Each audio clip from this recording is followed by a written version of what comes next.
এদিকে ২-৪ দিনের মধ্যেই টাইগারদের টেস্ট অধিনায়কের নাম ঘোষণা করবে বিসিবি। তবে অপেক্ষা বাড়ছে জাতীয় দলের জন্য মনোবিদ নিয়োগের। মুশফিকুর রহিমের শততম টেস্টকে নিয়ে বিশেষ পরিকল্পনাও রয়েছে ক্রিকেট বোর্ডের, জানিয়েছেন cricket operations chairman Nazmul Abedin Fahim.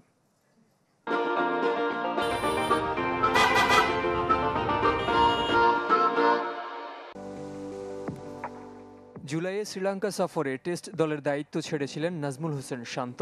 এরপর থেকেই সাদা পোশাকে অধিনায়কহীন বাংলাদেশ।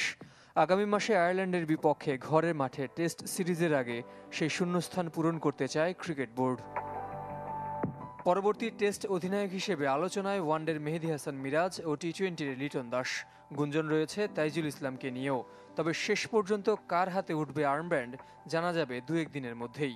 ওটা অবশ্যই অনেক আগেই করতে হবে, সিরিজ হবে। আমরা আশা করছি যে খুবই দ্রুত 2-4 দিনের মধ্যেই হয়তো একটা সিদ্ধান্ত আমরা জানাবো। অপেক্ষা বাড়ছে জাতীয় দলের মনোবিদের জন্য। একজন প্রায় চূড়ান্ত হলেও শর্তে না মেলায় ভেস্তে গেছে নিয়োগ।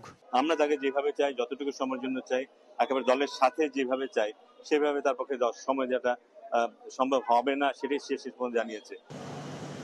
আইরিশদের বিপক্ষে মিরপুরে হবে সিরিজের দ্বিতীয় টেস্ট। প্রথম বাংলাদেশি হিসেবে শততম টেস্ট খেলার হাতছানি মুশফিকুর রহিমের। মিস্টার ডিপেন্ডেবলের দুর্লভ কীর্তি ঘরের মাঠে স্মরণীয় করে রাখতে চায় ক্রিকেট বোর্ড। শুধু এই জন্য না যে ও প্রথম, 100টা টেস্ট ম্যাচ খেলা একটা বিরাট অর্জন যে কোনো খেলার জন্য। আর আমাদের দেশে এটাই প্রথম হবে এবং এটাকে সেলিব্রেট করা হচ্ছে। এটা শুধু ক্রিকেট বোর্ডই সেলিব্রেট করবে তা না। আমি তো মনে করি যে এটা যারা ক্রিকেট অনুসরণ করে তারা প্রত্যেকেই সেলিব্রেট করবে। সোমবার চট্টগ্রামে শুরু ক্যারিবীয়দের বিপক্ষে টি-20 সিরিজ। শর্টার ফরম্যাটে জয়ের ধারা ধরে রাখবে টিম টাইগার্স, প্রত্যাশা বিসিবির। জহির সাগর, চ্যানেল 24, ঢাকা।